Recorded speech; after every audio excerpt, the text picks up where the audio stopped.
Knicks family, what's poppin'? It's your boy. And here we go, ladies and gentlemen. 99-86. The New York Knicks dropped their third straight, not one. They dropped their third straight game as they lose to the Dallas Mavericks.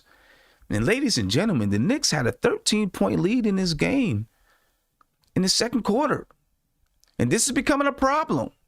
They're having trouble holding leads. Holding leads. A 13-point game. And the Knicks blow it, ladies and gentlemen. And listen, this isn't a team, you're not going to say, oh, the Knicks are supposed to win this game or anything like that. You're not going to say that about this team because the Dallas Mavericks are a good team. There's no doubt about it. But it's a game that they could have won. It's a game where they were at some point and at one point kind of in control. They blew it, ladies and gentlemen. It's another thing that the Knicks got to work on. How do we keep those leads, hold those leads? I don't know. But the Knicks had a 13-point lead in that second quarter, and that quick, that lead went away, ladies and gentlemen. And the Knicks were down 3 at half. They come out in the third quarter, come back, they take the lead again. They go up by 5, but they can't hold it. A couple of bad shots. Missed defensive assignments. I mean, they played well defensively. They held Dallas under 100 points. Dallas averaged 112 points per game. The Knicks held them to 99. But there was still some missed defensive rotations at inopportune times tonight. The Knicks go down by 5 after 3. Then eventually in the fourth quarter, there was just too much for the Knicks to overcome. And they lose by 13 to the Dallas Mavericks. The only bright spot that I would say tonight is that Obi Toppin had a good game. Obi Toppin played well tonight. It's the only bright spot that I can see for this game. As for the Dallas Mavericks, ladies and gentlemen, they were led by none other than not Kristaps Porzingis, Luka. Right? And listen, Luka didn't play great. He had 26 points, 8 rebounds, 7 assists. Kristaps Porzingis, he had 11 points, 8 rebounds. 14 points, 14 points and 8 rebounds. He had 1 block. Then you had Max Kleber, he had 7 points. Josh Richardson had 11. Tim Hardaway Jr. had 14. Jalen Brunson played really well. He had 15 points, 7 rebounds, and 5 assists.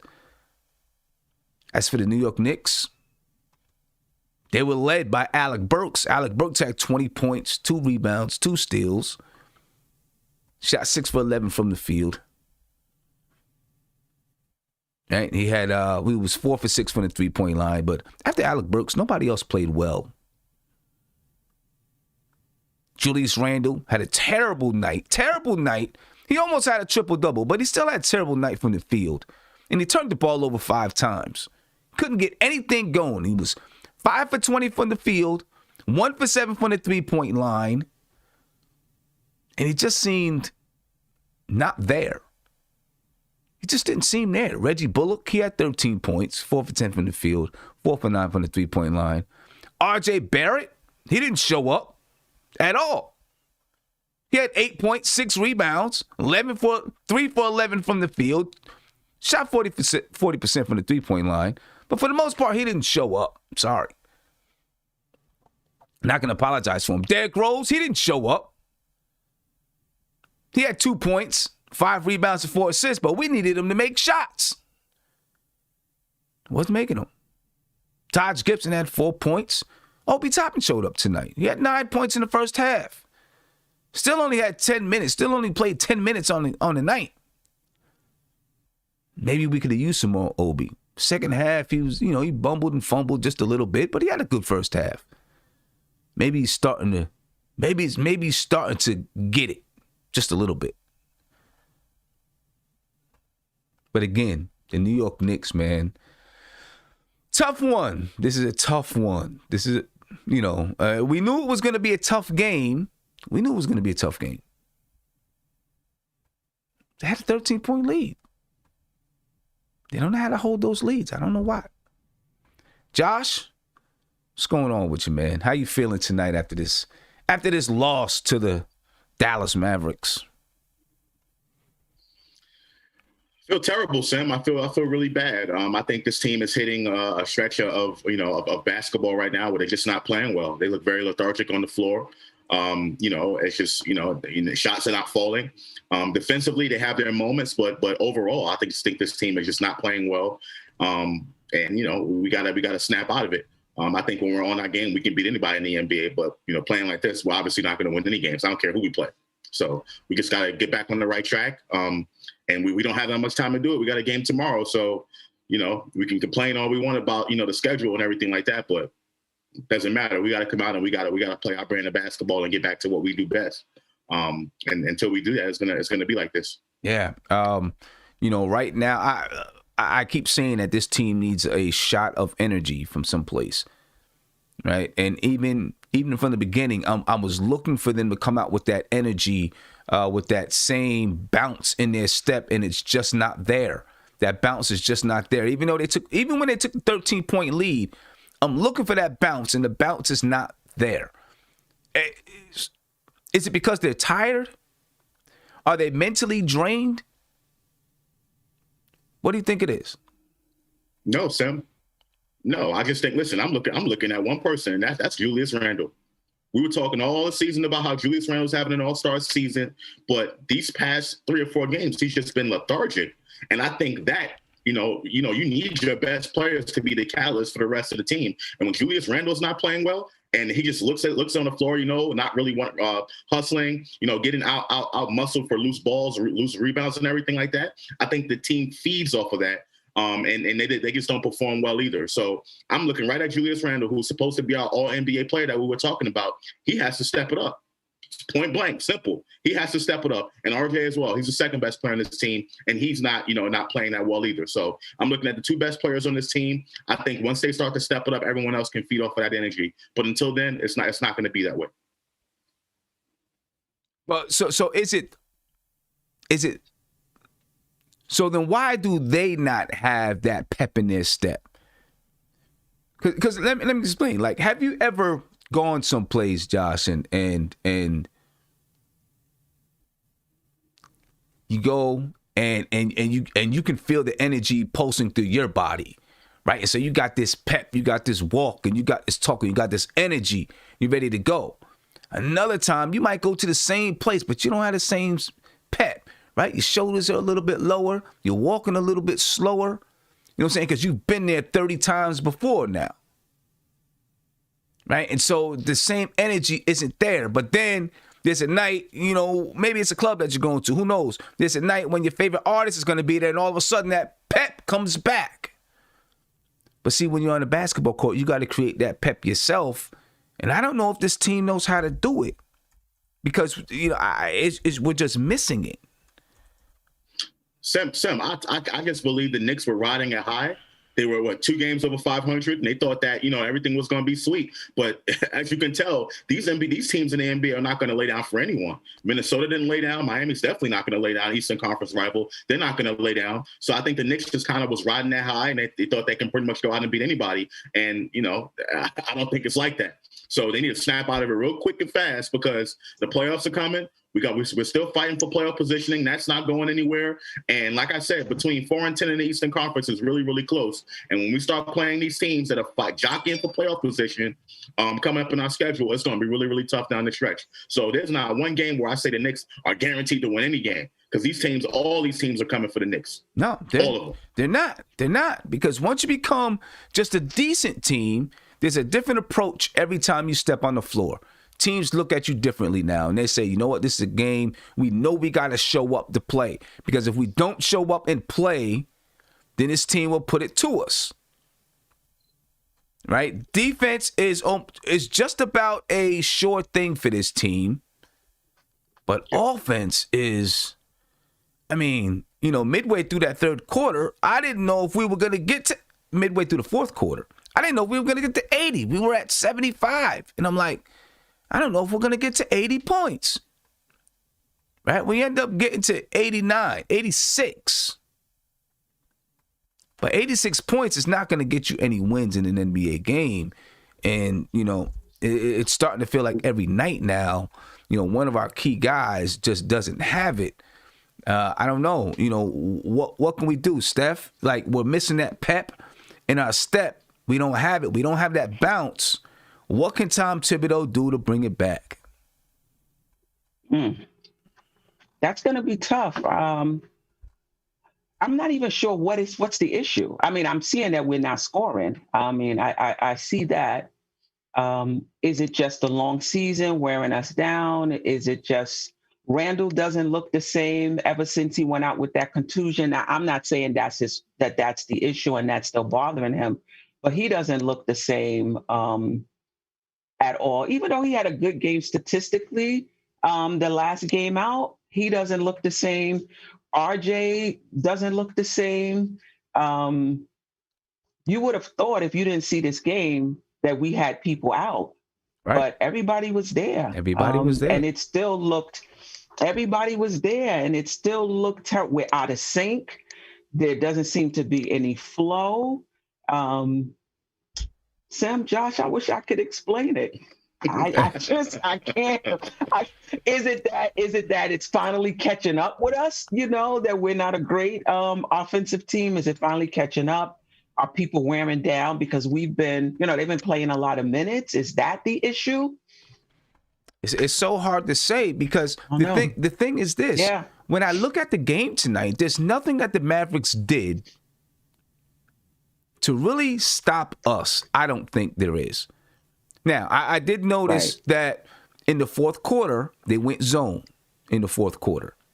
Yes. Right. And mix it up a little bit. Yeah, mix it up a little bit. They really didn't go zone too much throughout the game, but in the fourth quarter, they went zone for a few possessions to try to slow the Knicks down.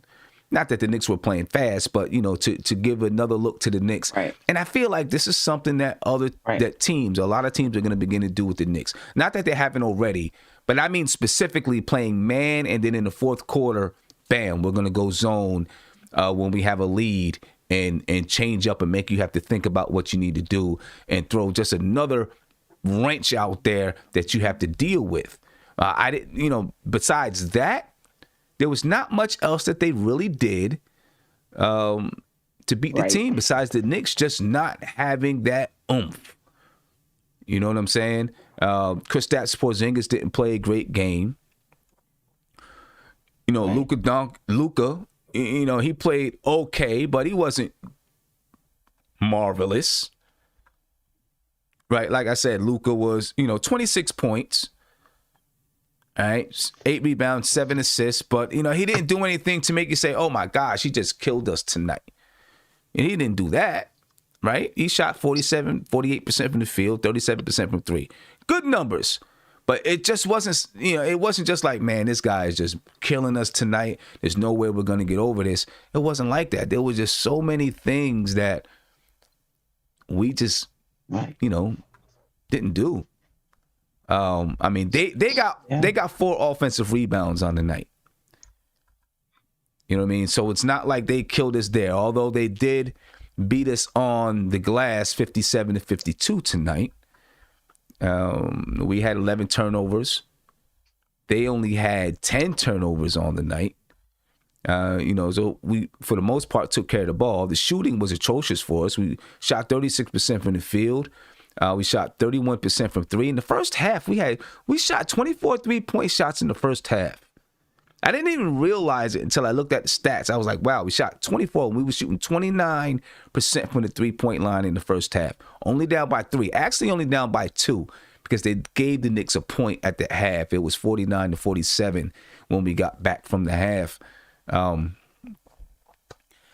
can't call it. I don't know if it's, the season is just wearing thin on this team because they've had to. Their style of play is that they have to put out so much energy night in and night out. Is that, is that what's taking a toll on them right now? I don't know. And Julius Randle, this is, one of the first years where he's been called upon to do so much. The first year that he's been called upon to do so much. And then he goes to the All-Star game, right?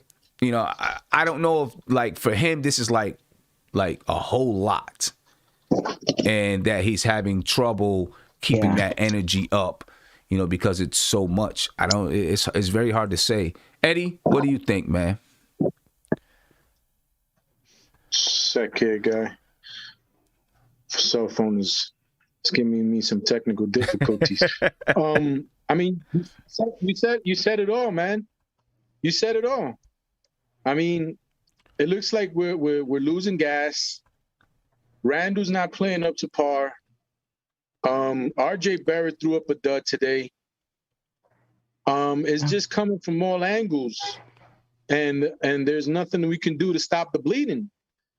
Quickly didn't play well today either. One of the few bright spots today was Obi. Yeah. And he still didn't crack, I guess, the 10-minute mark or the 12-minute mark that he usually plays. So I knew this was coming. I was pleasantly surprised that we were in the game at least until the third quarter or mid fourth quarter, I guess, when they just blew it open. But that was because, again, we played defense and we kept them under 100. So that gave us a shot at being able to pull out the game. But again, we have no firepower. And when our two best players are playing like they played tonight, it's really, really hard to pull a game off. Right. That's what I was going to say. Is it just an issue this game that we just wasn't hitting shots? No, I think it was that and the fact that we were just lethargic all around. Julius Randle's body language just looks different. Like, I mean, ever since he came back from the All-Star break, he just doesn't look the same. Like, doesn't have the same fire, doesn't have the same energy. He's getting out-muscled for rebounds. Like, not even out-hustled, out-muscled. Like, little thin guys are taking the ball out of his hands. So, to me, I just think that's the big thing. How we play, our energy level is just not there. So, we got to be able to step it up. Sim, like you were talking earlier in the season, every time a Knicks will have a bad game, you would beat the hell out of them in practice the next day. You know what I mean? I think it's that. I don't even think the Knicks are tired. I think every team is tired. Every single team is tired. I don't think it's the fact that Tibbs is playing these guys major minutes. It's just that we're not playing up to par. That's what I think it is. Yeah. I put it down to that. But see, I don't think it's them being tired as far as their legs are tired, right? Or their body is tired. That's not the kind of tired I'm speaking of. I'm thinking more mentally drained, mentally and emotionally drained for having to put out so much emotional and mental energy every night when they step on the floor. Because even against bad teams, they struggle to get wins on most nights. There's a couple of double-digit wins and blowouts. But even when they play teams that aren't good, they struggle to get the win. And so there's a lot of emotional and mental wear and tear that I feel like this team has gone through to get to where they are, and it's becoming a struggle each night. Like in the first half of games, it's like they're there and you see it in stretches. You've seen it tonight, right? They had a 13-point lead. But then it's like naturally their body relaxes, like, okay, we got a lead. Now we're here. And then all of a sudden they got to get back to it, and they can't. Right? Because the team makes a run and you got to get back to it and they can't get back to it. I don't know. It feels to me like they're really, really wearing down mentally and emotionally. Go ahead, Steph. Someone in the chat, I hope I get the name right, Yahul Aluya said, Randall mad that they didn't get him help. I don't know if he's mad, but I wonder if he was also expecting that they would do something at the All-Star break to get, not the All-Star break, the trading deadline to get him some help, because he was carrying the team, at least a good portion of the team. Not necessarily disappointed and mad, But is he now, just feeling like I'm not going to be able to do this for the rest of the season? I was really hoping I would get some help come the trade deadline. Although I do think the Knicks should have went out and made a trade. Everyone knows that I would like the Knicks to go out and make some moves and don't sit on their heels. I don't think what the Knicks are going through right now is a talent issue. It's more than talent. It's just they're just so lethargic. It's the way they come out, the way they they don't hustle anymore. They don't have that same fight. It's like they kind of look down upon teams and teams are starting to punch them in the mouth. That's what I think it is. It's not a talent thing. Minnesota doesn't. I think it's a talent thing, but I think I'm carrying this for such a long time. I was looking for some help, and just so that I wouldn't have to have so much on me. And it didn't happen. I don't know if I could do this for the entire season. If Julius Randle's thinking that way, then maybe he's not the all-NBA player that we thought he was going to be. Because I don't think all NBA players think that way. I think you got to come out and you got to play your game, and you got to play with the same energy and intensity every single night. That's how we won. That's how we won our games. That's if he's thinking that way, that's just the absolute wrong way to think, in my opinion. Well, but let me ask you though, right? Because sometimes physically, your body you can't do it. Right? He's never been to this point in the season where, you have to show up every single night. Right? And maybe physically, like you have to build this kind of endurance.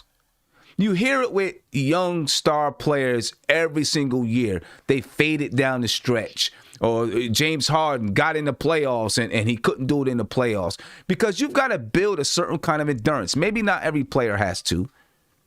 But someone like Julius Randle, he came up from being on the bench to having to build himself up to being to where he is now. Right? And maybe this is just another step in his growth and development. Because he's not there and he's not used to being at this point in a season. Just like James Harden, right? He went through those stretches and he probably still has that tag on him that he can't perform in the playoffs.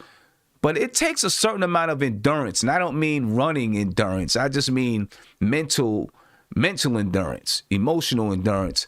To be able to take that leap. Another thing, and I think Leroy Green, I seen him say it in the chat, and I do think this is also true. There's a lot of tape on the Knicks now, just like there is on every team. Yep. And other teams are doing a better job of implementing game plans to go against the Knicks, right? Implementing those game plans, and the Knicks, they already didn't have a lot of flair to their offense. There wasn't a lot of flair. There wasn't a lot of creativity. So now you have teams are scouting what they do, finding ways to stop those things, and now the Knicks have to counteract it. And so far, the way that we counteract it is by going one-on-one. Give it to Julius Randle, let Julius Randle go. You know what I mean? And that's not being successful right now. And then that makes it like if that's our response to just give it to Julius Randle, let Julius Randle go, and Julius Randle's tired that night, or he's not hitting that night, now we're in a situation where we have no other place to go. Because we can't always rely on R.J. Barrett. Now, he's going to be up and down. We get that. And R.J. Barrett's not the create your own shot type of guy. Not right now. So there's a lot going on. And here's the thing, still, in these last 3 games, we had a lead in every single one of these games. We almost had a double-digit lead in Miami.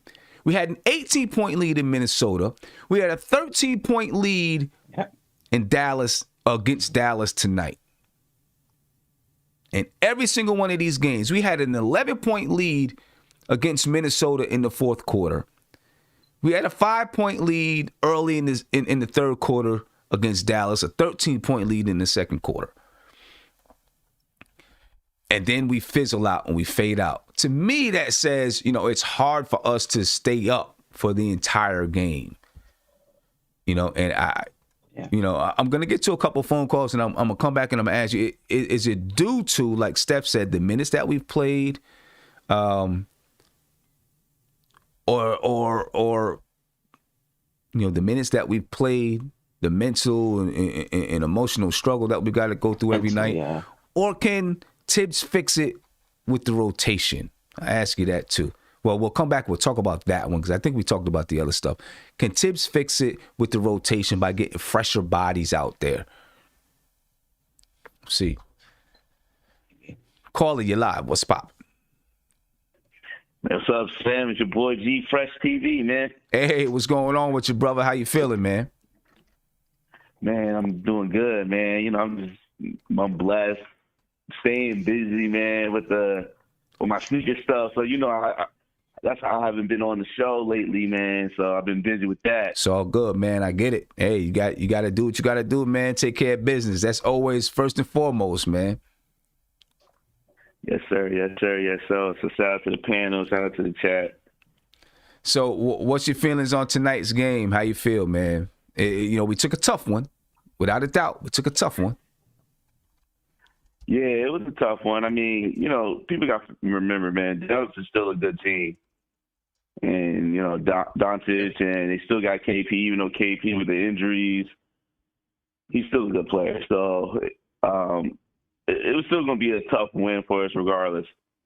Right. Regardless, it was going to be a tough win from us. But I think, if the Knicks would have beaten Minnesota and then came back and lost to Dallas tonight, you could have forgave. Say, okay, you know what? We lost to Miami. It's a good team. We lost to Dallas, a good team. But we beat the team we're supposed to beat. I think you can, you can rationalize that and forgive that. But to lose to all three teams and have a lead in all three games, does it concern you? Yeah, it does concern me a lot, especially as a fan. And one thing I wanted to call in earlier about, I don't know why hold on, I feel like I'm getting feedback on my phone. Hold on. No, I think we're good. I hear you pretty clear. All right. Can you hear me better? Yeah, that's good. Yeah. All right, cool. The Minnesota game, I think from the last show we talked about that loss, and I think this is why Tibbs is always pushing for us to close out games, kind of kill out teams, and don't give them that breather room, because that second game, that team's going to feel like, hey, we got a chance against this team. And, we didn't go for the kill that first game, so Minnesota was gonna come out, and regardless if it was, I think it was a 12-point lead, they had the confidence that they knew, if we came back from like almost 30, it's 12, we could come back and we could beat these guys. Right. But I think in my personal opinion, it's gonna be a tough second half of the season, man. It's gonna be tough. Yeah, it's already been tough. This second half of the season so far. When you look at the second half of the season, we lost to Brooklyn, expected. We lost to Philadelphia twice, expected, right? And then, now we lost to Dallas. We lost to Miami. It's already been a tough second half of the season already. And you got to remember, some of these teams got a little bit better. Miami got a little bit better. They gelled. Even though LaMelo is out for the Hornets, that's still a really good team. And Chicago got a little better. So we're the only team, when you really think about it, in the Eastern Conference, did not get better in the trade deadline, and we didn't get better for the buyout market. Right. Well, so it's gonna, like I said, it's going to be tough because we didn't make any upgrades. And I know a lot of people talking about, we want to kill the chemistry. But when you're a playoff team, and especially when you underachieve the first half of the season, you've got to make some upgrades. And we have guys that just sitting on the bench. We got Rivers to sit on the bench. We got Knox to sit on the bench. Obi's not really getting the minutes. So there's a lot of preferable players that are just sitting on the bench that's not getting any minutes. We got rid of Iggy. And a lot of guys during this trade deadline and the buyout, well, not really the buyout, but this trade deadline, a lot of guys was going for the cheap. Looking like guys was taking the farm for certain players. You know, it's like we could have, if we wanted to, we could have got an Evan Fournier. And I'm not a big fan, but that guy could have helped because we're going to struggle to score points. And I think teams know that, you know, when Julie is balling out that first half, people know that, okay, RJ got to carry him for the second half. I don't know RJ could do that. Yeah. I don't know, man. We'll see. Hey, G, I appreciate you calling in. Hopefully you can get back in the panel soon. But I know you got a lot of business you got to take care of. So, I appreciate you, bro. Yeah, man. Yeah, I appreciate you too, man. Shout out to the chat. Shout out to the panel. Another reason I was a little busy, I had a podcast with one of my friends. It was Slam Radio. So, but I'm not doing that anymore. So that was taking a lot of my time in the future stuff. So I want to go back to my Knicks stuff, man. I love chopping up with you guys. So you hear from me a little bit more. All right. Appreciate you, brother. All right. Peace. Yeah, let me get to one more phone call. Then I want to talk about, some of these guys on the bench. And is it time to really get these guys in there because we need some fresh blood? Calling you live. What's popping? Sam, what's going on? What's going on, man? How you feeling, man? Hey, man, I think you hit it on the head. I think they're mentally drained a little bit. Mm-hmm. I definitely think that's part of it.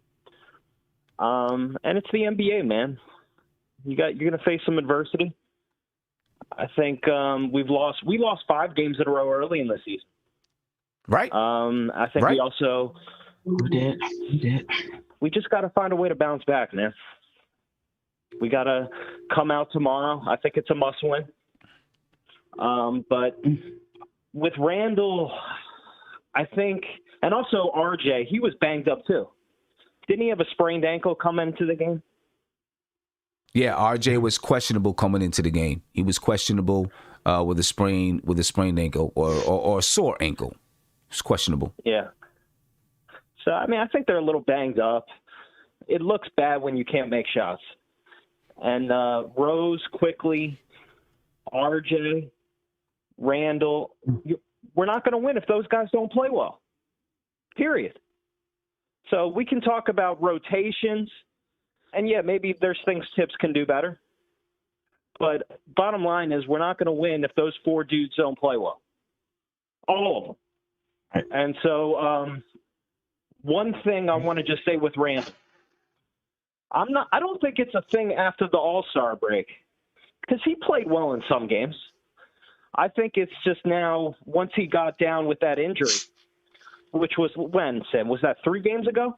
Randall, that was like 3 games ago. He missed 1 game. He's played the last 2. So, it's about 3 games ago. Yeah, I think that's what he's played a lot of minutes. And I think he's a little banged up. I don't think he's checked out or that this has been after the All-Star break because he's had some good games. The bottom line is we got to bounce back.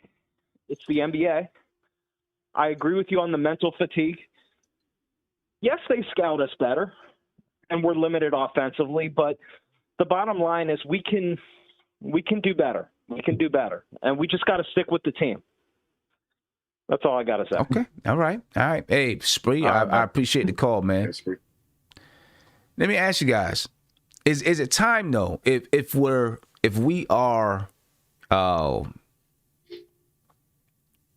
hitting that wall, is it time to really use that bench just a little bit more? Use Kevin Knox more, Frank Ntilikina more. Obi played well in stretches tonight for the first half at least. He only ended up with 10 minutes on the night. Julius Randle wasn't playing well, and he still got his normal 30 whatever minutes on the night. Julius Randle tonight played about 38 minutes, I think, still.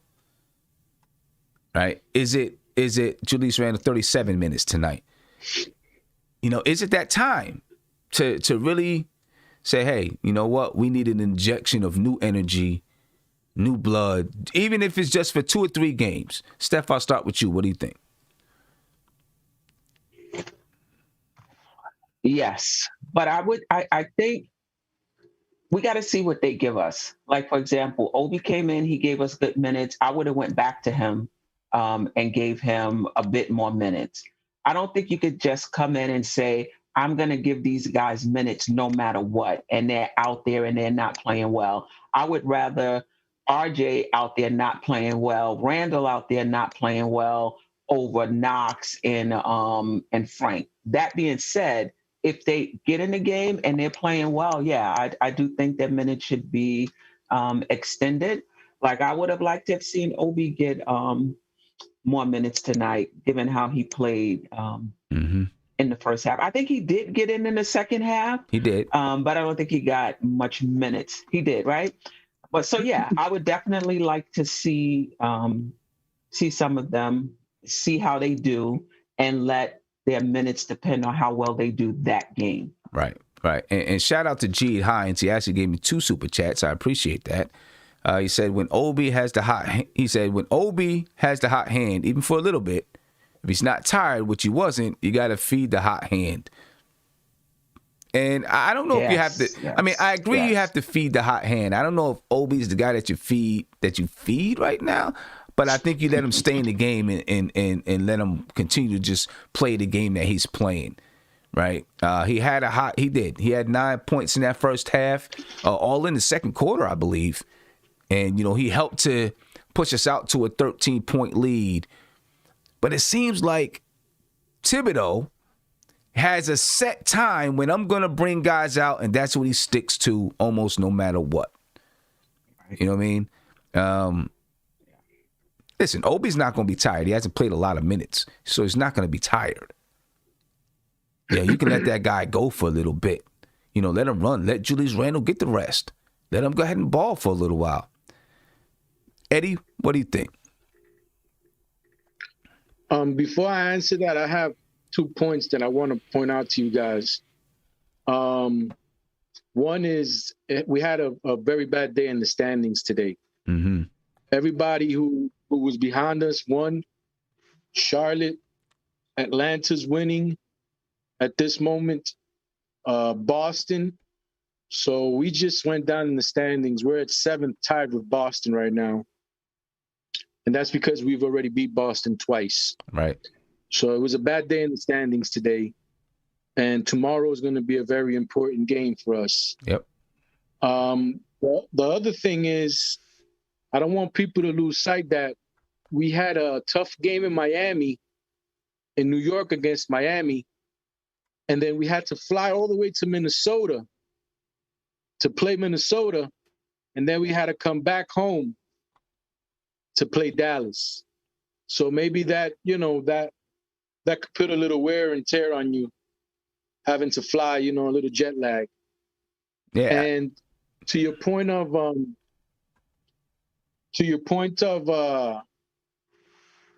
who, if we should play more of the bench players. Well, looking at it in hindsight now, being that RJ Barrett, Derrick Rose, and RJ Bullock didn't give us much, it would have probably been prudent to sit them so that tomorrow they could be fresher for the Detroit game, a game that we have a better chance of winning. But I think some of that had to do with the game tonight being on NBA TV.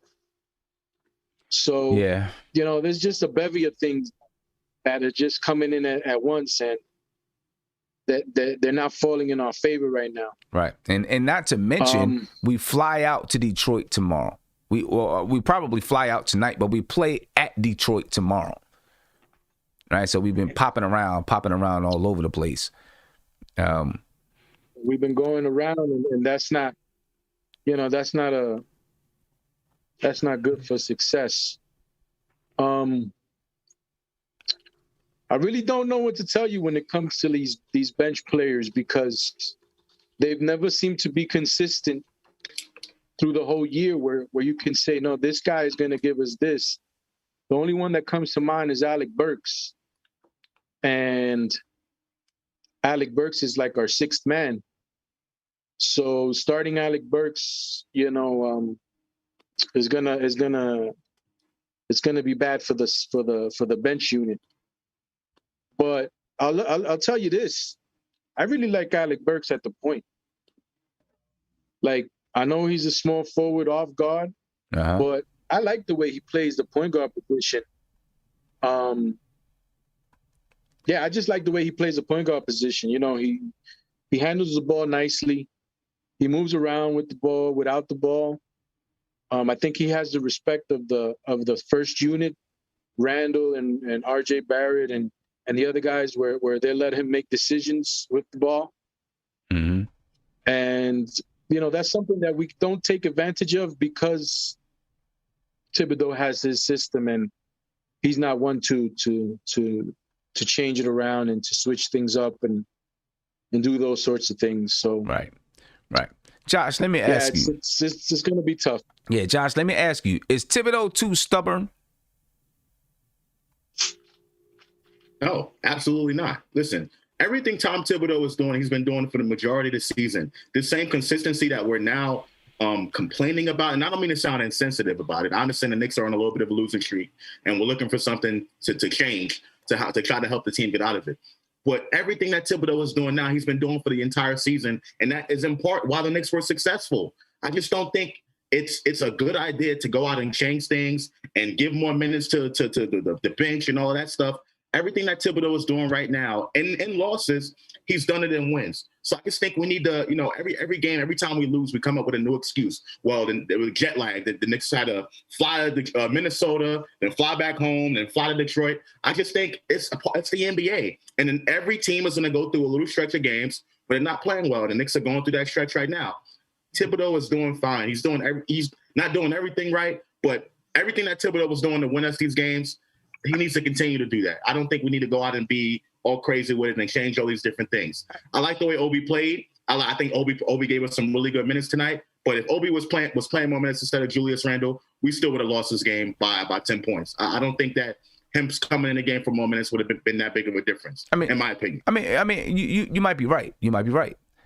But I just feel like if you notice that your players, to me, having double-digit leads, almost a double-digit lead in Miami, and then double-digit leads in two other games, and then you lose them, right? In the second half, you have in Minnesota, you got a double-digit lead in Minnesota in the fourth quarter, right? It almost says to me that you are tiring out down the stretch, right? You're tiring out in that second half. You're losing energy in that second half. To me, that's an indicator that you're tired. Your legs are tired. That's just an indicator to me, which I might say, you know what, maybe I just need to get some of these other guys in for a little bit more time. I'm not saying you're supplanting anyone. I'm just saying you're getting them in for just a little bit more time, right? To allow your main guys to get a little bit more rest, a little bit more of a breather. So that, and they may spark you as well, right?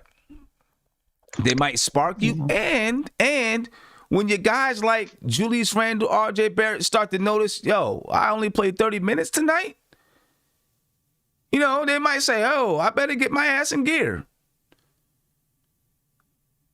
You never know. Or else Obi Toppin and Frank Ntilikina is going to take my spot. Hey, it's not even. But what I'm saying is, but it could just be about I want to play, regardless of them thinking or like, them guys going to take my spot. Regardless of them thinking that, they might just I want to be on the floor. So I'm gonna get my butt in gear because I want to be on the floor. You know what I'm saying? What's going on, Sam? It's a tough one. It's a tough one. It's a tough one. What's up, man? I was just listening to what you're saying. Sheesh, hold up. Wait, what? Oh, my bad. My bad. Never mind. I need to laugh tonight. I need this. Laugh. Golly. So You're my next ready, Isaiah. I'm ready. so my next question is Obi starting to turn the corner? I guess we could talk about something that's, a little bit more, helps you feel a little bit better. Is Obi starting to turn the corner? We've seen the last couple of games, at least Miami. I don't know. I don't remember what he did with Minnesota, but at least in Miami and tonight, we've seen him start to be a little bit more aggressive, feeling like he can go to the basket. The confidence is growing, right? Do you feel like he's starting to turn a corner? I'm going to start with you, Kev. Then I'm going to come to Isaiah. First off, salute to the chat. Salute to my sister and my brothers on the panel. From what I saw tonight, I would say, yeah. I think Tibbs probably should have left him in there more. But I think he is. I liked his energy. I liked his aggressiveness. And I think sometimes players have to kind of find their way to being comfortable or being successful. And it might be, honestly, we probably have to see some more games out of him, but I'm liking what I've seen in the past couple of games now. Everything tonight was really, really a good night for him. Yeah, because if Obi can begin to give us a little bit more, right? Then if he can begin to give us a little bit more, that's that'll give us a little bit of injection of energy.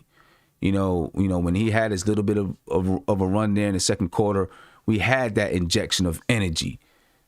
So hopefully he is, starting to turn the corner a little bit and get it a little bit. Big shout out to Project 091.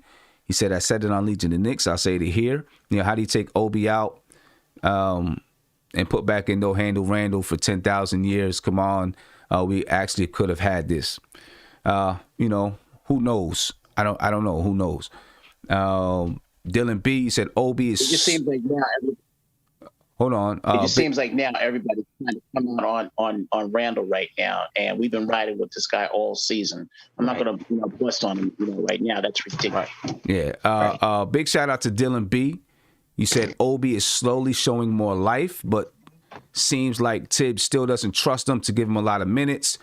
Do you think it's time for Knox to get a shot? Well, I mean, earlier I did think it was time for Knox to get a shot, but he stuck with Obi. And Obi is seems like he's starting to find something. So if he's starting to find something right now, then, I'm not going to take him out if he's starting to find something right now. We want to see if he can continue to go and maybe, find what he's looking for or continue to get into the flow of the game. So, right now, I'm going to say no right now. Although I was a proponent a couple of weeks ago, right now I'm going to say no because he's starting to show a little bit of life. So we'll see what he can, I want to see what he can do. Buzzer Beater, thank you for the super chat. He said, will Tibbs last if this continues next season? I think it's too early to ask that question for real. I mean, I mean, the team has done much better than we expected. Right? Let's get through this season and see what kind of upgrades we make, and then we can focus on next season. I mean, I don't think Tibbs' job is in jeopardy. I don't think his job is in jeopardy. The microwave era. That's what this is. We got the microwave, let it cook. Yeah, I think we got to give it a little bit of time before we get to that point. I don't think we're at that point at all. Big Bubba. Right. Coming to you, man. Do you think Obi is starting to get it a little bit? Yeah, definitely. I wanted to say something about the other question you said before I got on. Well, can you answer this question? Then you can transition to that. Obi's turning the corner. I see a little bit. Each game done better, more consistent with I don't know. No, he's got more consistent with it. He's looking way better. I mean, I do agree with you with the whole Kevin Knox thing. I mean, right now, I think Obi's playing good, so there's no point in saying. I'm not gonna say there's no point in saying Kevin Knox, but I'd rather see Obi get the minutes right now. He's doing he's doing good. He's doing good for himself right now. So that's Kevin. I don't know what the hell's so damn funny, Kevin. I mean, he has so much. He has such a one-track mind as to what he wants to say. Go ahead, Big Bubba. Transition into what you wanted to ask, bro. Or the comment you wanted to make. The comment I wanted to make about what the Thibs thing was, I don't like to be right about things that stink. I caught it earlier during the season about Tom Thibodeau minutes. Tom Thibodeau, certain things. Again, Tom Thibodeau has done a great job. We are in a position to care about stuff late in the season. But things that I was harping on early in the season is coming to bite us in the butt. I do think the minutes that these guys have been playing, finally starting to show, we're wearing down. I mean, Randall, RJ, they look tired. They're shooting RJ's been shooting kind of inefficient. Besides the Timberwolves game, he's kind of been inefficient these last couple of games. Randall, he just doesn't look good right now. I really do believe that the minutes that they were playing earlier is affecting them now, and it's going to be tough, man. Because I said it early in the season where I think we need to cut down their minutes because if we're trying to make a playoff push, we're going to need it for the second half. And it's just like right now, I mean, it's like right now, almost everybody's breaking down. I mean, hopefully we get Detroit tomorrow, and then we got to face the Nets. It's just, we got 8 games of 5. We got like 5 games in 8 nights. It's just a lot going on with the Knicks, man. It's unfortunate because. So Isaiah, you don't think he's learned his lesson, Tibbs? You don't think he's learned his lesson? Okay. This is the thing, right? Tibbs does this every time he goes to a new place. He said it with the Timberwolves. He said it with the Knicks. He said, and I can really much quote it word for word, that he said, you know what? During these years of not being a coach, I stepped back. I went to other teams. I learned new things. He's done the same thing. He hasn't changed, which right now, to be fair, I don't know if that's good or bad. I really don't know. Well, see, I just don't think I don't think it's the minutes. I just think it's mental and emotional fatigue for having to scrap out games every single night. I think that's what's part of it. And to be honest with you, I think it's the minutes. To be honest with you, if we didn't play these guys early in the season, we're probably not in this position right now. Right. I mean, we're not scrapping for anything. Exactly.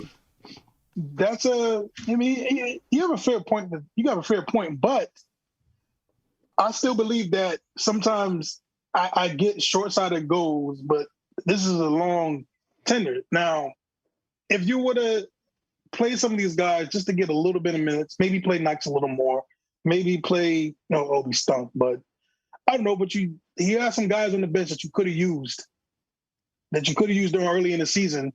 I mean, instead of sometimes going to this 8-man, 9-man rotation for stretches, that kills you. But he did. He stayed with a 10-man rotation. Now he stayed 10. He stayed 10 all season long. Absolutely right.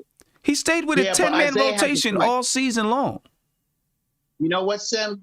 Isaiah does have a point because in tonight's game, here's the thing. If he would have looked back at some of the games that we played against Dallas to see where our strengths were against this team, a la if he would have put Frank in, he would have slowed Doncic down. I'm sorry. Listen. I'm sorry. Look, the first victory between him and Porzingis. It was like the first victory. Did you see that step back shot Luka takes? Ain't nobody stopping that. Wait, hold on. Just to say, y'all laughing, but we won those games because Frank Miller last year when Frank Miller played defense on him. So I don't know how that's funny because Frank last year defense. and this year are two different teams. It's two different times and everything. So wait, hold on. So hold up. No. Game anyway. So you're telling me because a guy Guillermo, go to Guillermo, please. I will say this. Sorry, can you hear me? I will say this. As I know, this is I guess it's for Kevin. I will say this. Cornerstone. Whatever, cornerstone. You don't deserve respect. You already left Frank out to dry anyway. Yeah. And I came back to the light. Yeah, well, that light is dim as hell right now because Frank ain't doing nothing. But I will say this. According to, I think it was on Locked On Knicks podcast, they put out the stat before. I can't find it. But I think like out of any person who's guarded Luka regarding like based on some type of minutes, I forgot what the standard was. He does have the best defensive stats against Luka Doncic, that is. And I guess this was, this is a rookie year. They said so far this season when guarded by Frank Ntilikina, Luka has more turnovers and field goals. But this is old. The thing came out, maybe it was Post and Toast and put it out, but Frank does have like the best defensive numbers against him. Now, would have worked maybe because there's sometimes he got the drive and he was able to blow past, whether it be RJ or Bullock. And the thing that Luka isn't, he doesn't have a crazy step, right? So a lot of times it's off of guile, is off of, not crazy. He's not fast. He's not like speedy fast, right? So there's a lot of guile, a lot of little shifty steps here and there. The thing that Frank does so well, though, that kind of hurts Luka is that he plays low on his hips, right? He uses his hips versus playing on his toes, right? He keeps himself grounded, right? So he could get around pick. Not you use a pick, you get him out the play. But I will give Kevin this: if you have Frank in there as a defensive stopper, maybe it helps out. But again, it wasn't just Luka. Luka started kills later on. It was more so. Thank you. But Sam, can I say one thing though? Because his and it was the offense. It don't make sense. And it was offense too. The offense was. But Sam, you say Frank can't guard Luka. I didn't say that. But no, I didn't try to hold him to 72 points. Yeah. I mean, we couldn't score. So we want to hold them to 60. That's what I'm saying. We held them 13 points below. He scored 50 points. We held them to. We held them. But we don't know what Frank could have done on the offensive end. Listen. We don't know because we didn't. On the offensive end, Kev? We held them. Yo, Kev. He didn't have that chance. That's all I'm saying. Kev. He didn't have that chance. Kev, listen to me. Okay. Listen to me. They average 112, almost 113 points per game. We held them to close to 14 points below their average. They did not score 100 points. We scored 86. Right. The problem was scoring. We don't need to bring sand to the problem beach. was scoring, bro. More defense. What I'm saying is that while Luka was cooking in the second half, you put Frank in, he might have slowed him down. That's all I'm saying. Yeah. That's it. Okay. Altogether, And we would have lost by 8 instead of 12. Between Randall, Rose, and RJ, they shot 9 for 41 from the field. You're not going to win. You're not going to win. Right. But Exactly. with Luka, scoring the way he did, if Frank was in there, maybe that would have been turned around. You don't know because we're trying to go point for point with this guy. But you also got to take it this way. Luka mostly killed us like in the second. Like it was almost like a bludgeon. Like it's like they got us with Josh Richardson. They got us with not Rick. I would say Jalen Brunson. Who was an issue for cousin, us. by the way. The off-ball movement, even though they missed like 3 alley-oops. So again, Luka was more like a closer. I wouldn't say I'm not. Again, he had the most points on the court, but it was more so of a multifaceted attack. Like again, our biggest issue, unless you want to take it back to the Pistons and have a 70 some game like that, maybe. But honestly, God, it was our offense. We got guys who are tired. Their legs are about finito. Randall can't make the ugly shots. RJ, even though he's made a few threes, but he can't. Again, once the paint defense, these guys collapse on him, they can't. He can't. He has to get it inside. He's trying to create the inside out game. Many times he struggles. When he can't get shots on the inside. So again, the only guys really doing anything. I mean, it was Burks, but again, and Bullock had a decent game. IQ is jacking up shots. Obi is still. I mean, it's just. I'm not going to count down. I know people can kill me for that, but we just don't have a lot of horses right now if it's not RJ or Randall. Well, you're right. Again, look at how teams have played the passing lanes. So many turnovers happen because, again, teams they know our passing lanes. Randall's going to get the ball. He's either going to drive, get into a post-up. And a lot of times what we do, even though it's work early, is that we pick up our feet. So once you pick up your feet and you're looking to pass, freaking DJ Augustin got traded from the Bucks, and he killed us with steals and turnovers. the second to last game we played him. So we don't really have an answer right now. For people that say fire Tibbs, that doesn't make any sense. We're only in this position right now because of Tibbs. That's You're gonna get mad at somebody, get mad at Leon Rose. I don't know what the plan is. Again, I'm not sitting here saying I didn't want to trade RJ after Randall did his thing. I didn't want to trade Randall, but there were guys you could have brought in for some type of help that wouldn't have killed your draft capital. And it actually would have been decent use to use some of your future draft capital to use them. Get mad at Leon Rose, bro. Because again, another thing that people forget, if you want to sign Randall to a big deal, if you're talking about now we're in a battle of a war of attrition, after this Pistons game, it's going to be murder's row. You have Randall out there going in night and night out, playing 30-some minutes, maybe sometimes 40-some minutes, and he's not fully healthy. That's your asset you're looking to possibly sign for a big contract. If he gets one awful, brutal injury, God forbid, say he turns into he has a Cousins injury, that could be it. And now you have to start from square one again. Square one, yeah. We're screwed. We're a little screwed right now. Let me get to a couple of these super chats here because I'm missing a few of them. Ishmael, thank you for the super chat. He said, when are we going to realize that IQ doesn't bring anything positive? He had 0 last game and played like trash tonight. We need to bench this chucker. Listen, I mean, look, he's a young kid that has some talent. He's not going to be perfect every single night. I'm not mad at Emmanuel Quickly. You know what I'm saying? He's not the guy that we're depending on every single night. He's not. Right? That's RJ and that's Randall. Those are the guys that's your every single night guys. Joshua Okran, salute. Hope everyone is well. He said, hey, we can't complain. We're grown as a team organization. Love the way we're moving. RJ shot though. Yikes. I mean, RJ didn't shoot well the past couple of games. You know, this is the endurance that he's got to build as a player.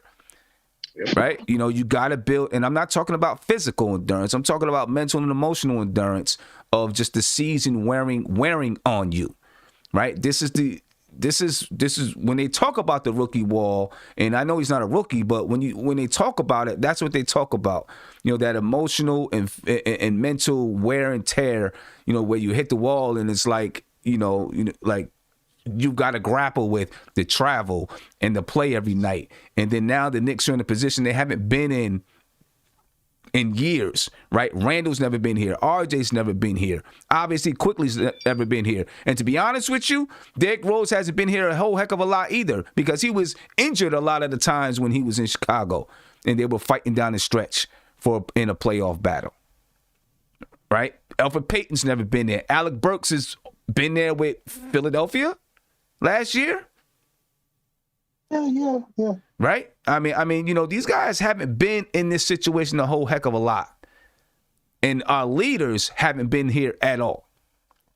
So, that's something that they've got to learn. They've got to build that endurance. And this is part of that year where they're building that type of endurance. Mighty Knicks, thank you for the super chat. He said a lot of people in the chat are dodging me. I don't know why, because you're not saying anything. So what are they dodging you for? Buzzer Beater. He said, my last super chat was about Tibbs' job security if this continues into next season. That's what we're saying. I don't think there's going to be, job security even if this goes into next season. I don't think that's going to be the case. And Fade for Kuminga, he said, we need to call a spade.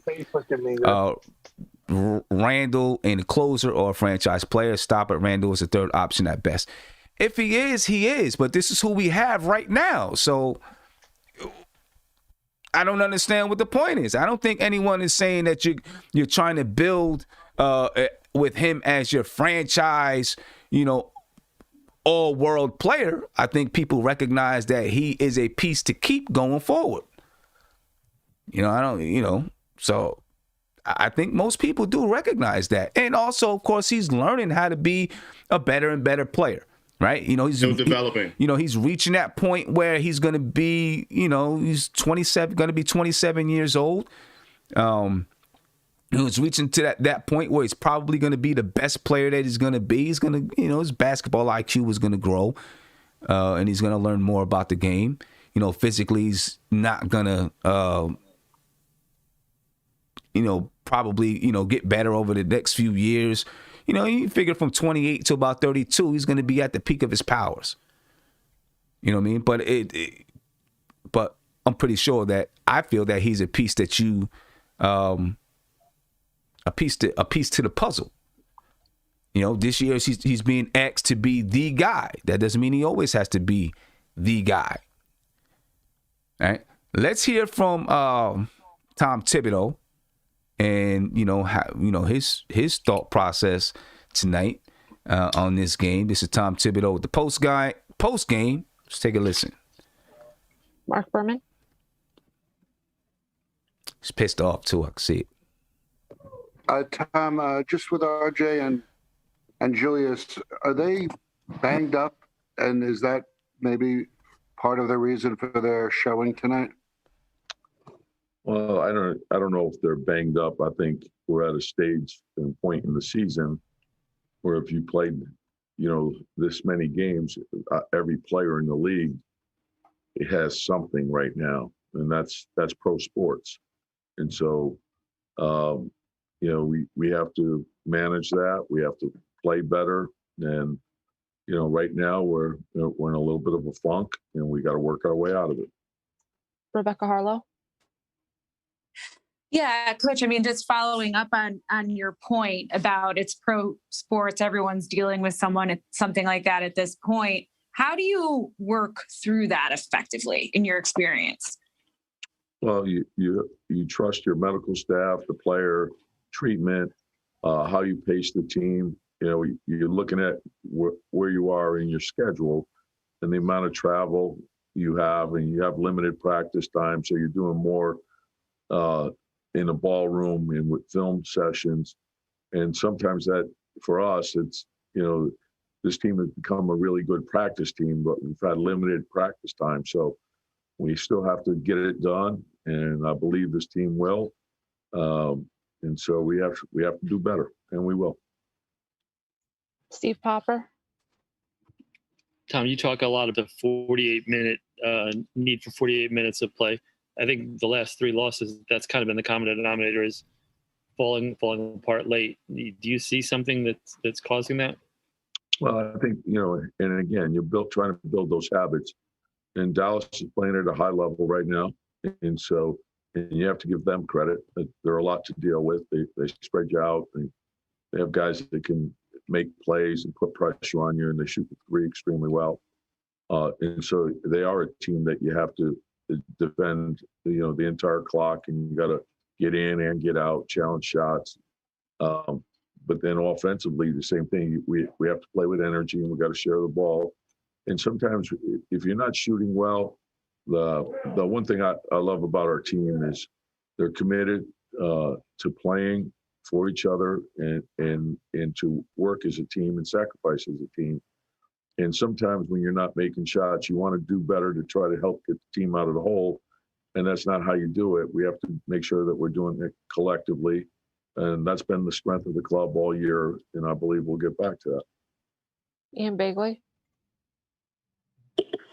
Yeah, Tom, with Derek, just where do you think he is conditioning rhythm-wise after all that time off? He's got some rust. He'll have to work his way through it. I thought the bench played good. And, we need everyone. Our margin of error is not great. We got to play with great intensity all the time. Like I said, the thing is, you can deal with missed shots. You can help the team win, and you can play well without shooting well. And for the most part, we've done that. And we have to understand that. Just keep trusting the pass, make plays for each other so we can get into a rhythm. Last question, Mark Berman. Yeah, Tom, I know you're fond of Rick Brunson. How did his son look tonight? I am fond of Rick Brunson, and his son looked like a terrific player. He's having a heck of a year. I can't stand Mark Berman. I watched him grow up. I remember him from the time that he was coming to the Garden to watch Allen Houston and Sprewell play. He was about 6 years old, and he mimicked their moves. It was pretty funny, and he's become a darn good player. He's a great kid, too. The last question for Tom Thibodeau, and he asked him about Rick Brunson, Jalen Brunson. Come on, Mark. What a crock. He asked him about Rick Brunson. The last question. He asked him about Rick Brunson. That's my family, by the way. Cool.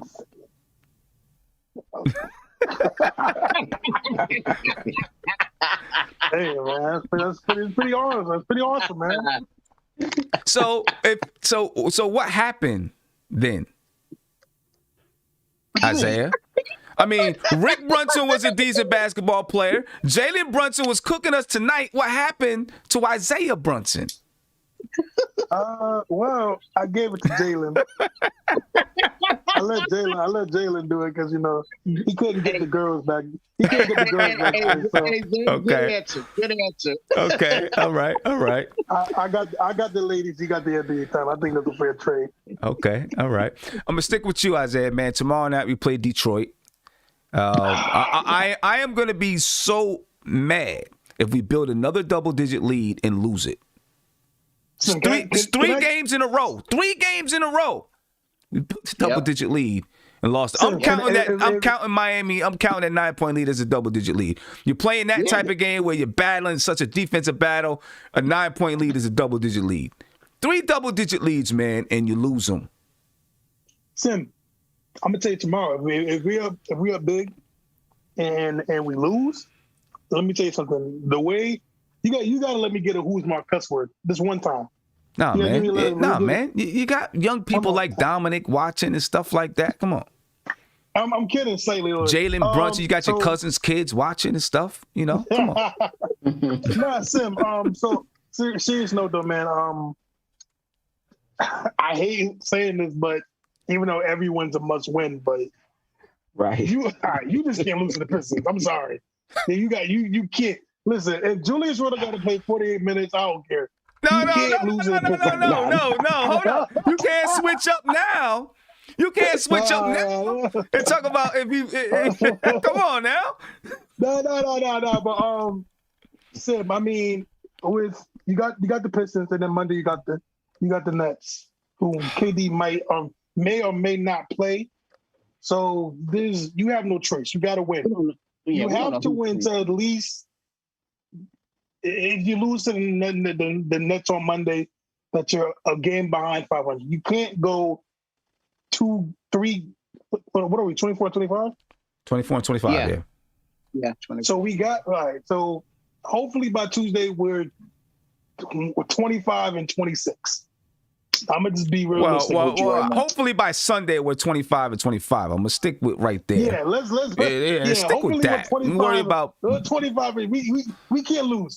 We can't lose. There's no option. We can't lose. We said Minnesota too. We said about Minnesota, and look what happened. Well, I mean, but we couldn't lose it. We're not saying you can't lose as far as it's physically not capable. We're saying this a must win. That's what he's saying. Guillermo, what do you think about tomorrow's game versus Detroit? I mean, it's a big must win, but it's interesting because again, how do you sparse out the time for RJ and Randall, right? If you think that if you're trying to get and say, hey, we're gonna try to sneak one against the Nets, then you have to find a way to conserve the energy of RJ and Randall, and that means that you probably have to run Derrick Rose and Obi out there, push the pace against the Pistons, and try to keep that lead.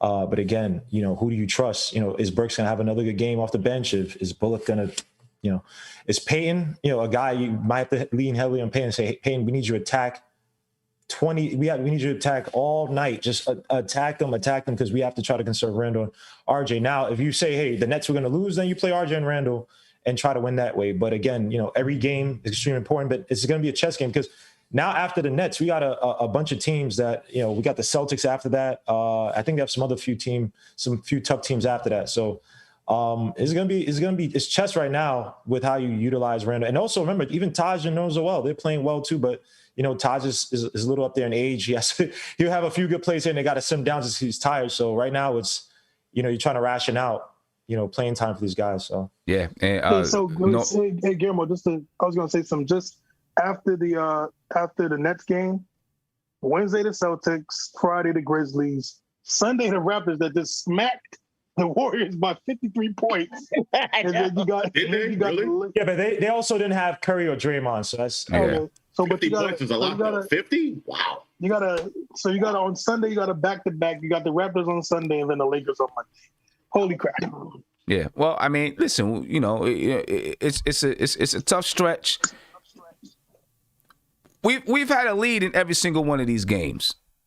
Yeah. The issue is mentally and emotionally for me, can they withstand, can they keep those leads? They've had a lead. They've been good enough to build a lead. But they can't keep them. They can't keep them. So Sam, you as a coach,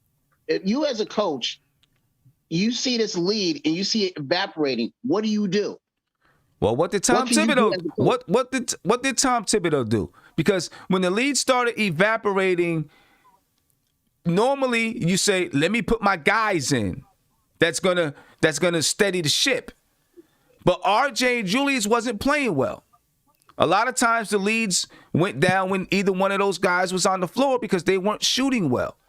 But it also started to, like, in the second quarter, the lead started to evaporate, and we had Rose, we had Quickly, we had Burks, we had Taj, we had the subs in the game, and the lead start to evaporate. So now you're saying, let me put Julius, let me put RJ in, and it doesn't do anything.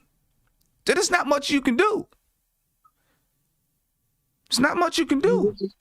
You wouldn't expand your rotation? I'm talking about you. I'm talking about you. I'm not talking about Tibbs. But what I'm saying is the guys who were on the bench were on the floor. Your bench was on the floor and lost the lead. You have to expand your bench. That's what I'm saying. Okay, expand your bench to when you need to score. Expand your bench to who? Because we don't have guys on the bench that's going to score. Right? Kevin Knox is going to rely on somebody else to get him open. May or may not hit. Frank Ntilikina is going to rely on somebody else to get him open. May or may not hit. So who do you go to? Who do you go to? Right? The guy that you needed to go to, Emmanuel Quickly wasn't hitting. You were hoping that Derrick Rose was going to be hitting. He wasn't hitting.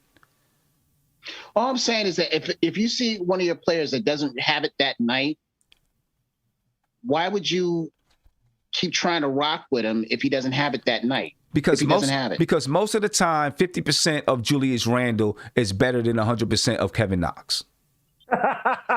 Right? I mean, I'm just saying. I'm just being for real right now. Right? Am I being real or not? That's what it is. That's what it is with Kevin Knox right now. 50% of Julius Randle is better than 100% of Kevin Knox. Right? 50% of Alec Burks is better than 100% of Frank Ntilikina. And sometimes those guys find it, like in the Wizards game, right, where we were struggling. RJ Barrett did not have a good shooting night, but then the fourth quarter, right, he was just drawing fouls constantly. Right. And sometimes they find a way to just start turning it on. Right. Because Knox and Frank, you almost, like, if at the very worst or best, Kevin, I probably said it the wrong way. The best thing you do is try to see if they get hot early on. But when it comes down to stretch, I don't think Tom Thibodeau, because again, Tom Thibodeau sees these guys in practice. People try to make it seem like we know more sometimes. Like, Tom Thibodeau sees these guys in practice. You know, sometimes when you see a Kevin Knox, like I said in the Spurs game, where he's dribbling the ball from the top of the key to the corner and shoots almost an air ball, like, it's like, what are you doing, right? Versus you see a guy like Obi. I know we all kill Obi. It could be a confidence thing. I know he's shown out tonight, but sometimes, and he said that he liked what he saw, what Obi was doing. Sometimes these young guys, if it gets in between the ears and it sticks and they get it, I'll give you that leeway. But sometimes you might be seeing something from Knox, and it's like, this kid just does not get it. Frank, he just does not get it. So again, and Tom Thibodeau's a very practical guy. So it's practice first. If you don't do it in practice, then he's not. Yeah. You know what I mean, I'm gonna tell you the truth, and people gonna get mad at me, Josh. They're gonna get mad at me. I'd have put Peyton back in the game. Peyton was getting to the cup and scoring. I'm sorry. You may not like it. Peyton was getting to the cup and scoring. He was playing well. He played 13 minutes and 46 seconds tonight. Obviously, it didn't help not having him on the floor. Right? You know, he was 3 for 6 from the field. He had 4 rebounds. He had 1 assist, only 1 assist. But he was getting to the cup. Season high? He was He was getting to the cup and scoring. Tell me he wasn't. Somebody tell me he wasn't, please. Steph, it's on you. Oh, okay, because you know I was about to get you. I mean, the numbers are there. I don't have a problem with Peyton. Yeah, I don't have a problem. I think in a game like this, you go back to players. You're looking for a spark. You're looking for something to change. You're looking for fresh legs. I would have went back to Peyton to see what he would have done, but I would have also threw Knox in just to see what I could get. Throw somebody in just to see what I can get. That being said, though, Tibbs has been very consistent. This is who he is. This is how he coaches, and it's worked for us. And but when it doesn't work for us, everybody want to jump off ship. But it's working. It works for us. He trusts certain players, and those players he's gonna go down with. But Pat Riley, when Starks went 2 for 18, he was going down with his players. And Tibbs is from that same, it's from that same school. I feel like you have to do that. You have to. But my thing is this though. Riley did say that he probably should have taken out Starks in that game. He said that in the interview. He's like, "Yo, you know what? In hindsight, that's 2020. I probably should have taken out John Starks." But my thing is this, though, right? I get that Tom Thibodeau is who he is, and we love him for that. But you gotta think with some hindsight, just a little bit. Just a little. With that's not gonna. Okay. We all want the Knicks to take it to the next level after this season, or start looking like a championship team. That's what we all want. I don't believe the way Coach Thibodeau does the certain things he does is gonna equal us to being a championship team. I mean, and here's the proof. I mean, you have the proof with the Bulls, right? You have the proof with the Bulls where he had the 60-something to win team, and they didn't do it. Well, let me jump in there, though, because you had a 60-something win team, and Derrick Rose goes out in the first series of the playoffs. No, he played against the Heat. They went to the Eastern Conference Championship. Didn't he go out in the first round? No, that was like next season. It was that season. He went out in the first round because I think so, because Iman Shumpert went out the same day. His MVP season, he played the Heat in the Eastern Conference. Okay, maybe he did. Maybe he did. I don't know. I thought he went out in the first round. Maybe he did. It was the year after. Hold up, one at a time, because there's too much feedback when you try to talk over each other. Go ahead, Isaiah. Yeah, shut up, Josh. I'm joking, John. There's a joke. All I'm saying is, I love what Coach Thibodeau. I love Coach Thibodeau because he's doing good, but it's just his style and the way he does things. I don't think that's going to equal us getting to the next level that we all want to be in for the Knicks to be a real championship contending team.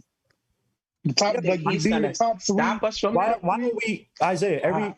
Here's what Tom Thibodeau could be, and I'll take this any day of the week.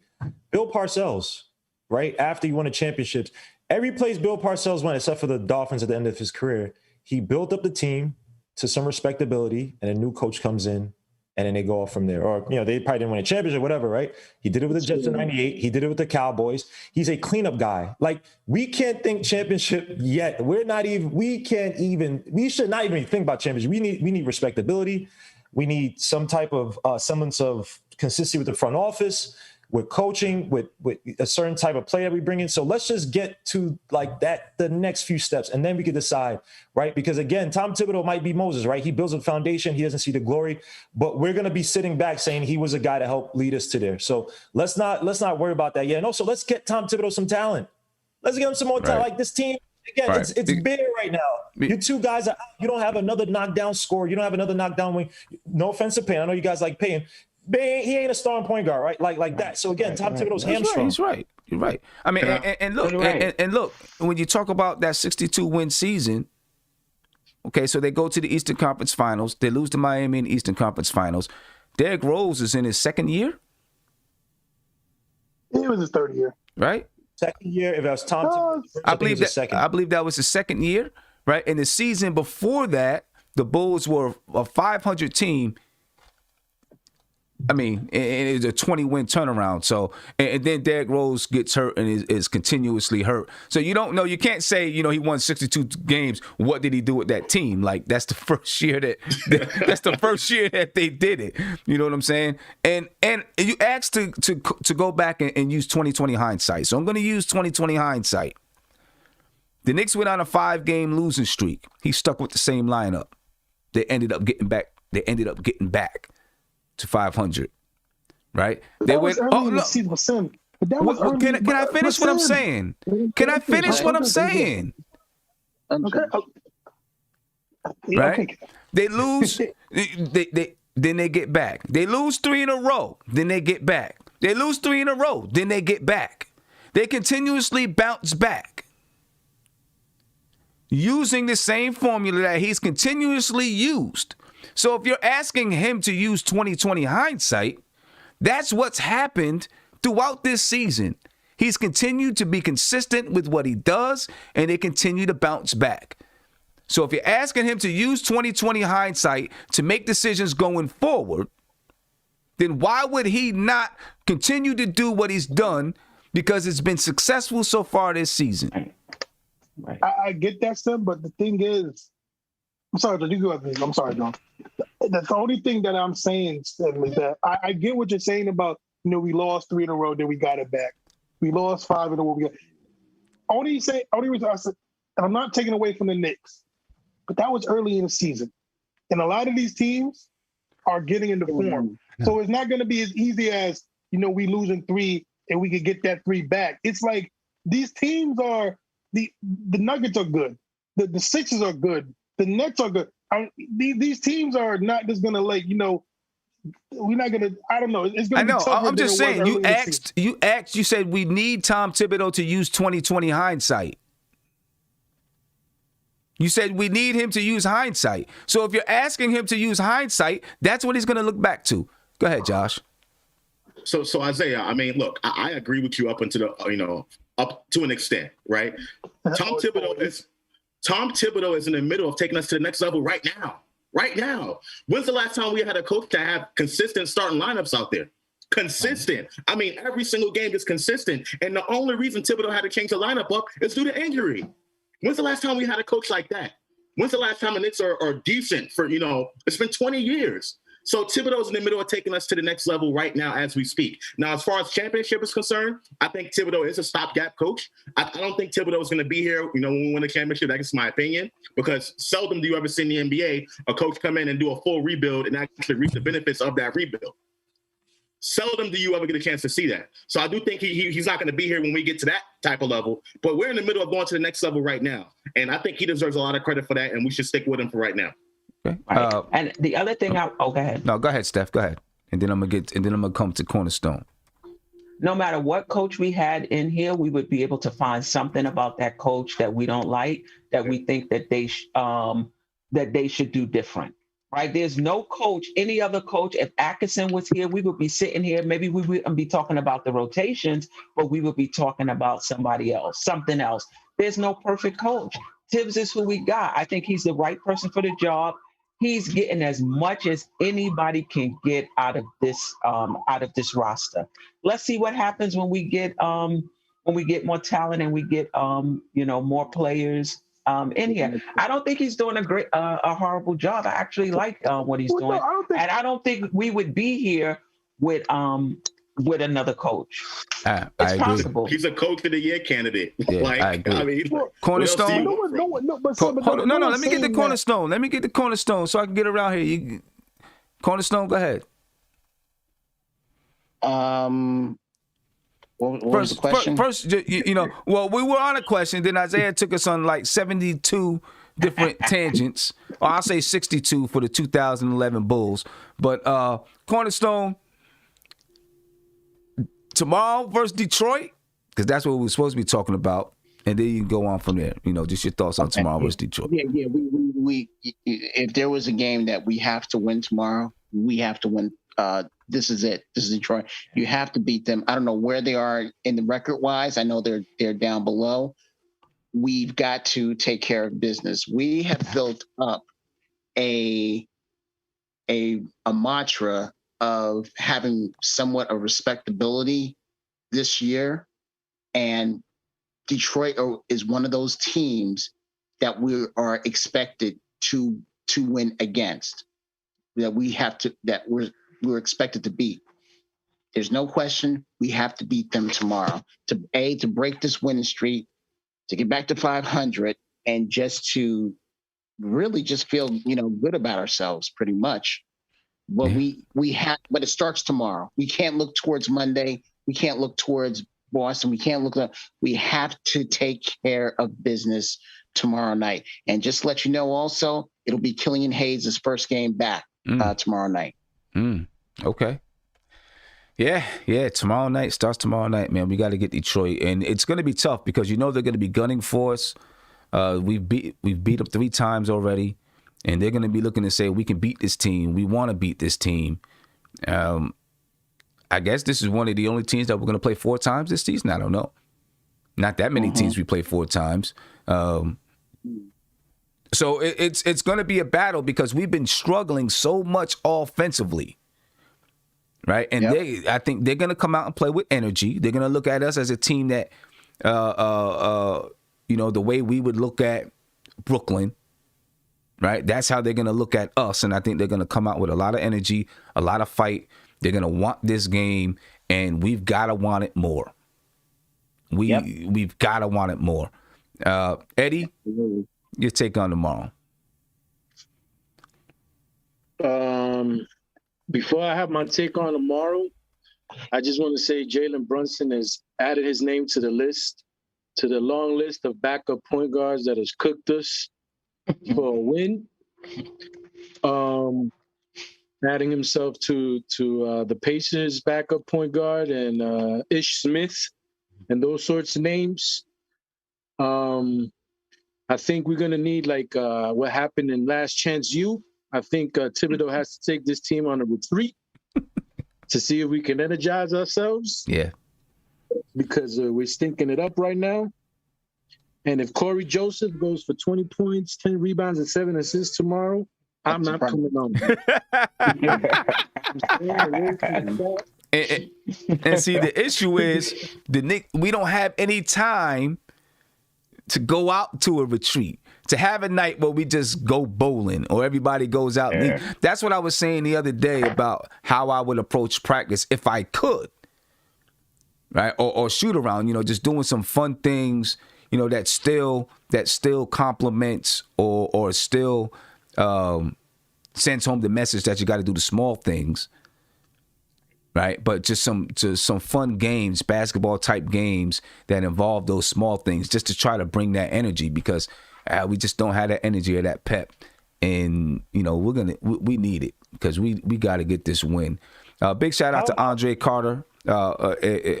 He said, "Facts, Guillermo. Tibbs is our Mark Jackson, Steve Kerr type of guy. We're building a culture right now. Knicks better come out desperate and hungry and energized." Go ahead, Guillermo. No, I was going to say, I would love for this game. I mean, this might be thinking of it too much. I would love him to play war games or mind games with Obi. Because again, I would love for Obi to be the guy in the second unit. The way he took his shots today, confident.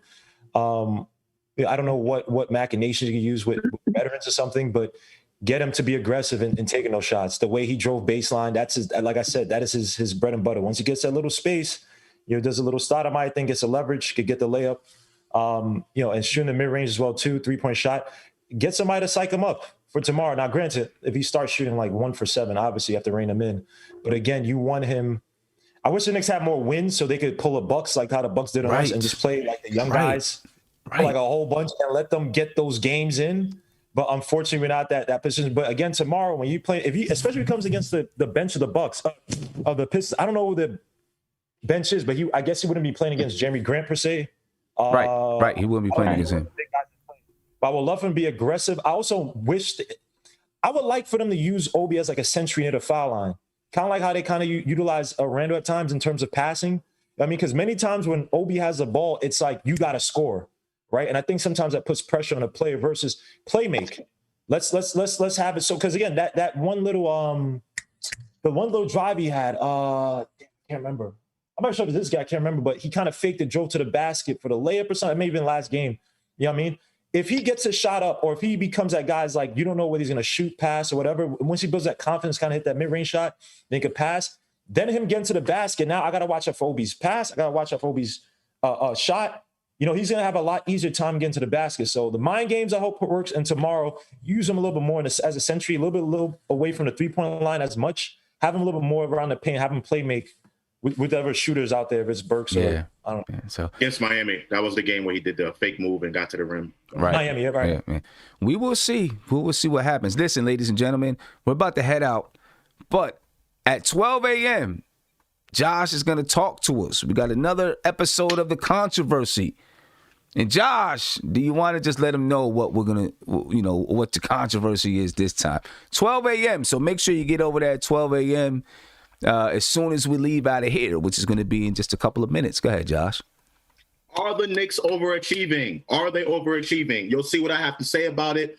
I know we spoke about it a little bit briefly and on previous shows, but I really wanted to address that because, you know, wanted to get my point across with that without any interruptions or anything like that. So, you know, check it out, guys. I hope you guys like it, and always comment at the bottom and let me know how you feel. Yeah, are they overachieving or are they real? Right. 12 a.m., just a couple of minutes. So what I'm going to do is I have this commercial that I want you guys to check out from booking.com. Guillermo was supposed to be there, but he couldn't make it. Isaiah was scared. You know. Hold on. No, don't say You know what I'm not going to let you do? You were scared. I'm not going to let you. No, I know. Guillermo had to work. But Isaiah was scared. He didn't want to show up. He didn't want Chester to put it on him. Bro, what are you know what, Sim? Right. I agree with you. Isaiah's always like, you got an office. I'm gonna drive down there, bro. I'm like, bro, how many? Guillermo, first of all, you could have drove down to New York, so you're right, Sim. I agree with you. Yeah. You need to shut up because every time I hit you. Hold on. No, Isaiah was scared. Sorry, Isaiah. No. So you gotta wrap up the show, Yeah, right? exactly. I gotta wrap it up, man. I gotta wrap it up because we gotta get to the controversy. I gotta wrap it up. So can I show the commercial? Let me. I gotta cut this guy off, man. Listen. Isaiah was scared. He was scared. He didn't want to show up. So we did the booking.com commercial. It was me. It was Tony Crow. Chester, Chetnik, you guys know him. Chetnik in the chat was there. Who's Mark was there. And, you know, it's like a little 1 minute commercial, but there's something bigger that's coming with it. All right? There's something big that's coming with it. And big shout out to Skull 6 Trey before I get out of here. He said, the best thing about the current Knicks front office is they understand that if you listen to the fans, you'll soon be on the street with them. You're right about that. You're right about that. But like I'm saying, ladies and gentlemen, it's part of a bigger series called New York Stories, where they, you know, tell stories about New York, and of course, one of those stories is basketball. So we participated in this commercial, and there's going to be a longer, like little mini doc interview type of thing that comes out. But that part of the commercial is done and has been sent to booking.com. We don't know when they're going to do it. This is the director's cut. So take a look at it. And there's also a whole video for it by itself on YouTube, on NBK, where you can comment on that video. But here it is. And then afterwards, go over to the controversy and check that out. Basketball is just a wonderful phenomenon. And New York City is the pinnacle. The Knicks controlling the opening. New York City basketball, it represents the culture of the city. I mean, New York is the melting pot of the world. If you're going to Rucker Park to watch a street ball game, or if you're going to go see the Knicks. If you're coming to New York City, basketball has to be on your agenda, whether it's at Madison Square Garden or the Barclays Center. There's a battle to see who's going to be the top professional NBA team. It's an embodiment of everything that's happening down on the ground with these kids and players. You know, people just here watching the game because they love the sport. This is where basketball is at its purest form. It's just a love for the game.